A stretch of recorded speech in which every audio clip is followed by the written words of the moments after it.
तर फायनली काल मी बांगड्या घालून आलो होतो ना, आल्याच मी बांगड्या काढल्या होत्या कारण की मला सकाळी उठून लवकर जायचं होतं मेहंदी काढायला. आणि तुम्हा सगळ्यांना माहितीच असेल की माझी मेहंदी आर्टिस्ट कोण आहे, आणि जर माहिती नसेल तर तुम्हाला पुढे पुढे कळलं. जरा पण वेळ न घालवता पटकन मी ब्लॅक कॉफी केली आणि आवरून निघालो विटायला जायला. खरं तर मला नाही लई लवकर पोहोचायचं होतं कारण की मेहंदी काढायला लई जास्त वेळ लागतो आणि त्याच्यात मला नेल एक्सटेन्शन पण करायचे होते. या सगळ्या धावपळीमध्ये नेहमी नाश्ता पण केलं नव्हतं, म्हणून खानापूरमध्ये जेव्हा गाडी थांबली तेव्हा पहिला पोट भरून नाश्ता केला. पण सकाळी सकाळी खायची सवय नसल्यामुळे मला ते पण जात नव्हतं. आला पहिला मी नेल एक्सटेन्शन करायला बसलो कारण की मी 10 वाजता पोहोचलेलो आणि मला नेल्स करायला 2 तास लागणार होते, म्हणून पहिला नेल्स करून घेतले. आणि तुम्ही मला कमेंट बॉक्समध्ये नक्की सांगा की नेल्स कसे वाटले.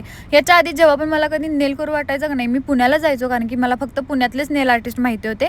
पण मला पहिल्यांदा कळले की विट्यामध्ये पण एवढे टॅलेंटेड आणि एवढे चांगले नेल आर्टिस्ट आहेत. फक्त नेलच नाही तर मॅडम मेहंदी पण लई जास्त भारी काढतात आणि त्यांची माझी ओळख ना मेहंदीमुळेच झाले. कारण की दिवाळीमध्ये मी ह्यांच्याकडूनच मेहंदी काढून घेतलेली. बाय द वे ह्यांच्या अकॅडमीज पण आहेत, मी तुम्हाला ना पूर्ण डिटेल्स कॅप्शन मध्ये देईन, एकदा नक्की बघा. लिटरली मी घरात नाही सकाळी 9 वाजता निघलेलो आणि 10 वाजता मी ऑलमोस्ट पोहोचलेलो विटामध्ये. आणि 10 वाजल्यापासून आम्ही काम चालू केलेलं ते 6 वाजेपर्यंत एका जागी बसून बसून भाई माझं तर डोकंच खराब झालंय. म्हणून जेव्हा खानापूरमध्ये पोहोचलो तेव्हा पण 10 मिनिटं गाडी थांबलेली, म्हणून पटकन एक चहा पिऊन घेतला आणि डोकं शांत केलं. हा मला माहिती आहे डाएटला चहा चालत पण एका दिवसानं काही फरक पडत नाही. बाय द वे नेल्स आणि मेहंदी कशी वाटली हे कॉमेंट मध्ये नक्की सांगा.